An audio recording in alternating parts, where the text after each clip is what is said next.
This is a part of a course where we learn Godot by making a 2D game, a vampire survival clone with a scalable architecture. Press like if it's been useful.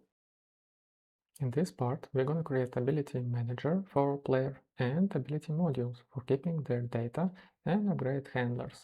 In our game, each spell will be represented as a separate module. Each spell, I mean all its data, it's just a plain script, and all handlers. Handlers, well, when we acquire the spell, it's the first level, the first time you pick it, or upgrades for all next levels. And the data for each level will be packed in a separate object, ability level data. For description, the text that user will see on the screen to understand what next level for current ability will does, and the upgrade function. So again, each spell, all its data will be as a separate module, and it will be with a collection of data for each level.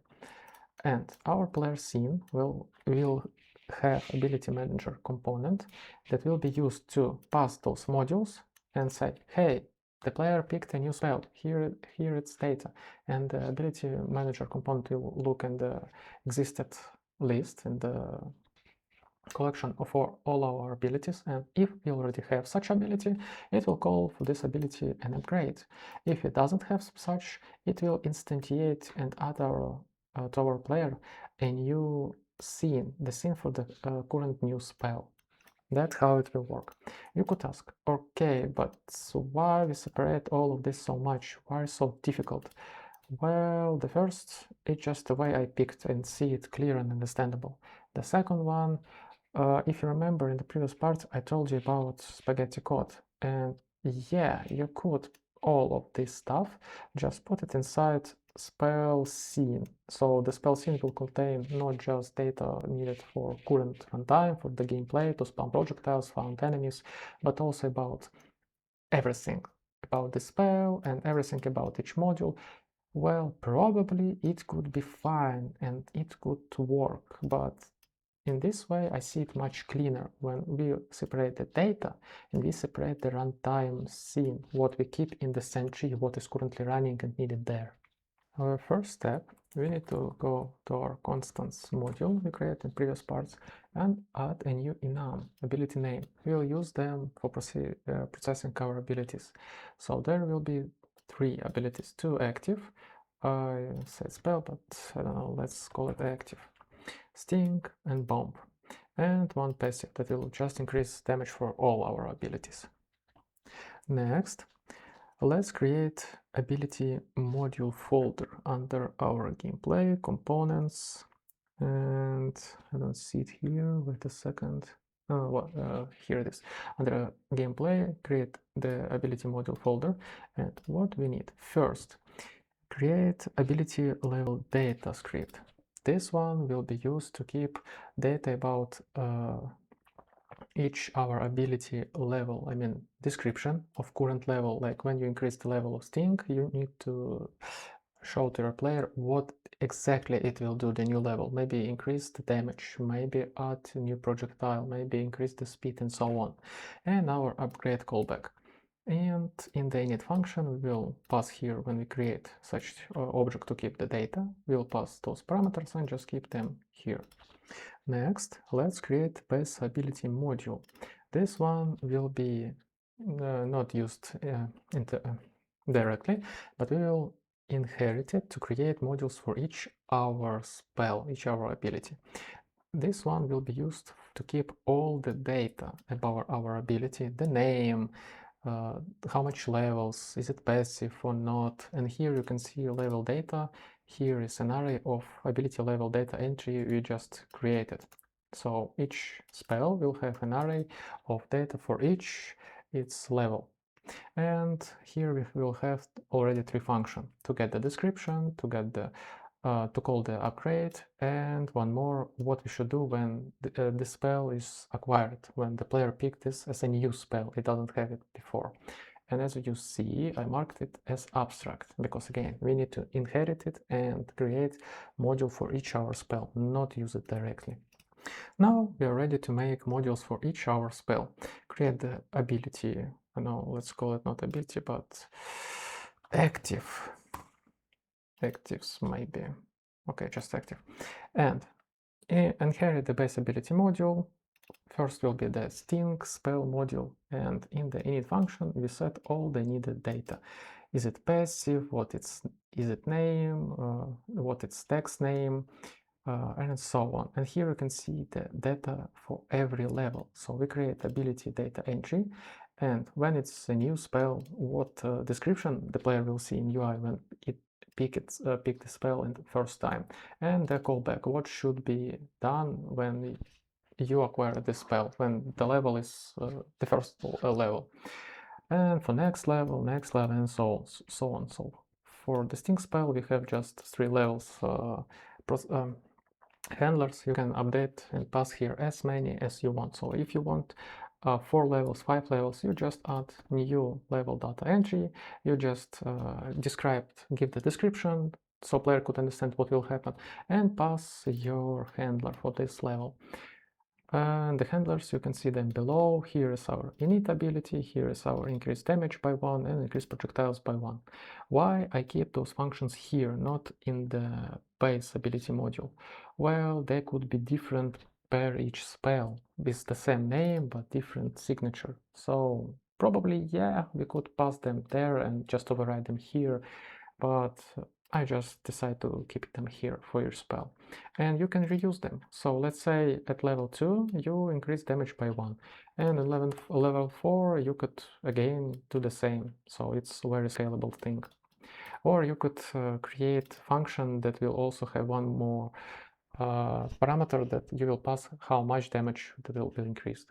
And the same thing, you should create bomb spell module by inherited base ability module and pass all needed data. You could see it on the screen.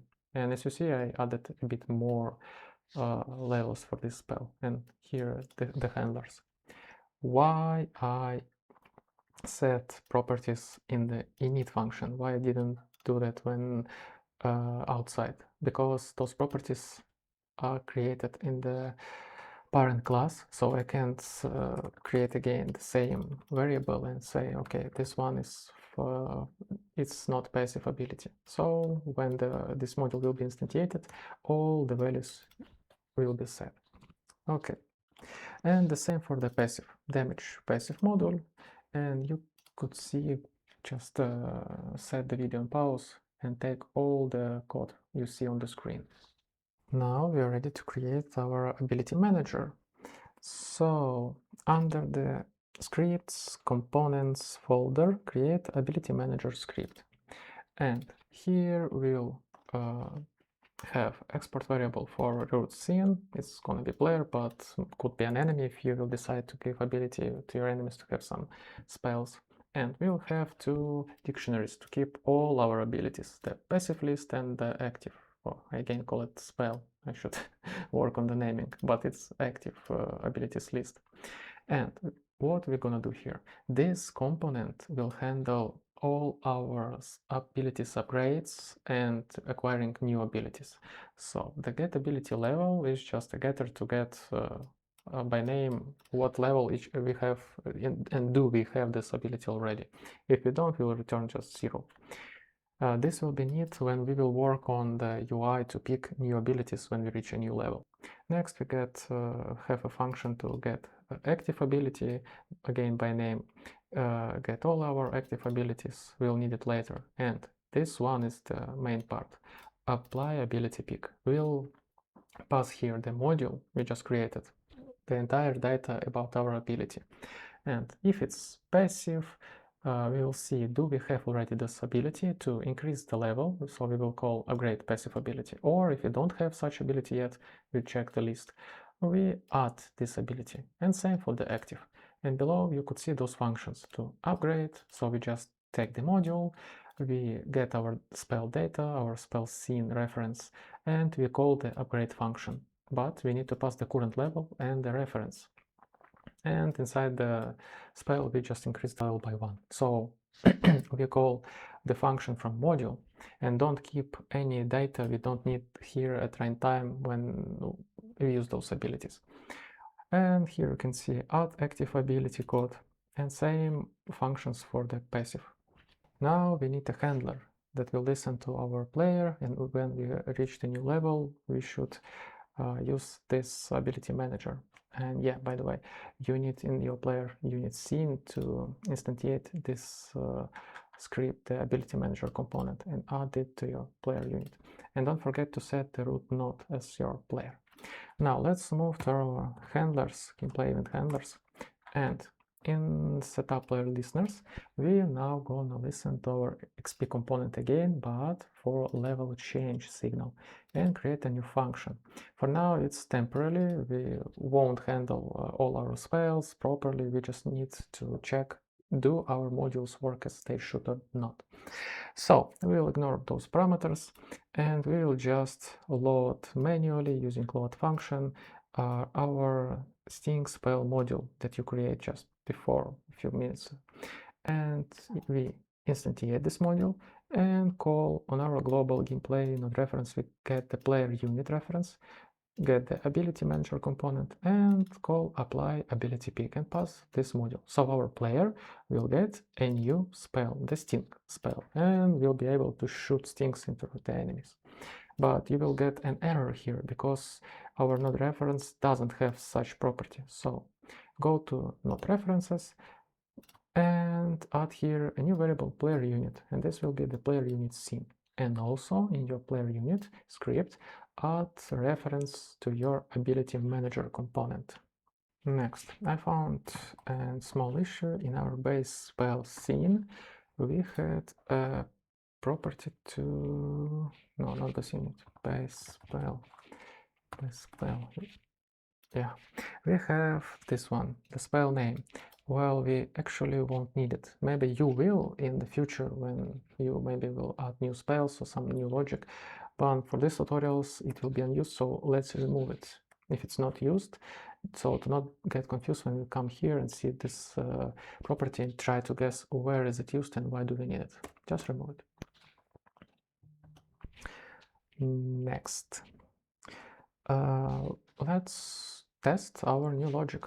Go to our test folder, and we could just clone the consumables test we created before and rename it to player apply ability test. So create new folder and pass there our clones scene to don't create it from scratch.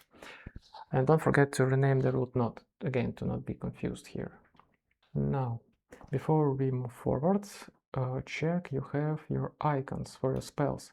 We already had bomb spell icon, and create for assets images gameplay spell icons, add new image for the spell icon. You could see it's, in my case, almost the same for the bomb. So the bomb is from two parts and the sting is a bit thinner and from one part. And don't forget, we need to add this one to our assets register so we could access it from asset manager. And under the images, add your sting spell icon, use it UID, and again, don't forget to set it to your test all list so we could actually load it in our test scenes. Now, in your test scene, we have few XP shards. Well, to make our test more easier, we could either in our code using some timeout just to gain experience to get a new level, or you could open one of your shards and in your XP component just set here 100 or any big value enough to get instantly a new level. Also, we need to upgrade our dep app initialization. First, where we pass the node reference, yeah, you should set the player unit by the player unit variable. We already have it, it's export variable. Next, we already have a sting spell scene, but we didn't add it again to the register. So copy the UID, go to assets register, and in our scene section, add the sting spell scene. And don't forget again to test all added here. I don't see it. Oh no, here it is, sting spell scene. Okay, the last one, we need a dummy. So when we will get the new spell, we should have a target for it. So instantiate here static dummy, and don't forget to update its collisions. Open it, pick the area 2D, and in the presets, set the enemy body, otherwise we won't shoot in it, because we are trying to find our spells looking for only enemies. Okay, let's run this one. So I'm eating the big shard and getting an error. Wonderful. Okay, it's fine because we removed from our spell node the spell name property, but forget to remove this one where we're trying to set this property. So just remove this line in it's our ability manager. When we get a new ability, just remove this line. And now it should work properly. Okay, I have here, it's my new sting spell. It's the shooting range. And you see, yeah, our spell is trying to shoot our enemy. Yeah, it works. But we have, the bugger errors, this one. Well, what it says? Well, we're trying to add a new spell, and our base spell, let me open it. Base spell scene, have physics bodies. So we have here area body 2D, and we're trying to add it to the scene. It says that we are doing it in the wrong timing, because right now it's trying to process the physics stuff in the engine.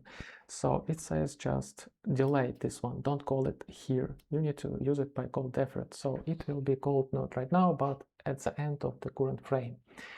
And it's easy, we just use called effort and on this function and pass our parameters in the same way. But we can set our spell enabled here because, again, it was synchronous call. So first the spell would be in the scene tree, and the next line it's granted the spell is already in the tree, it's ready, and we can call its method. Now we can't do that. We need to wait till the spell will be ready. And again, it's easy. We just need to use like something await for the ready signal, and then we could call this function. But I don't remember, did I told you or not? Be very careful using await. It's a very dangerous keyword in the GD script.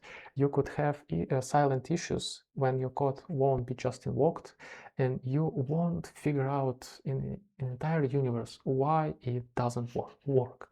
So use await only when it's like so much granted, you're sure it will work as you expected, and the code is pretty much simple.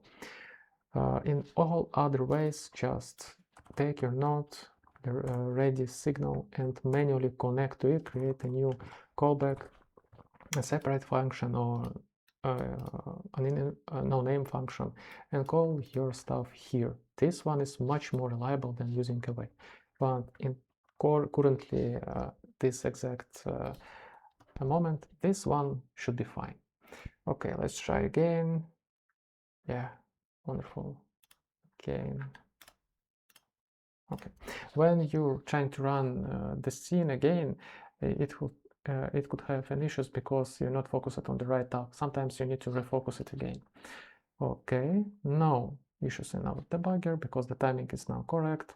You could ask, okay, if there was an error, why our game doesn't crash?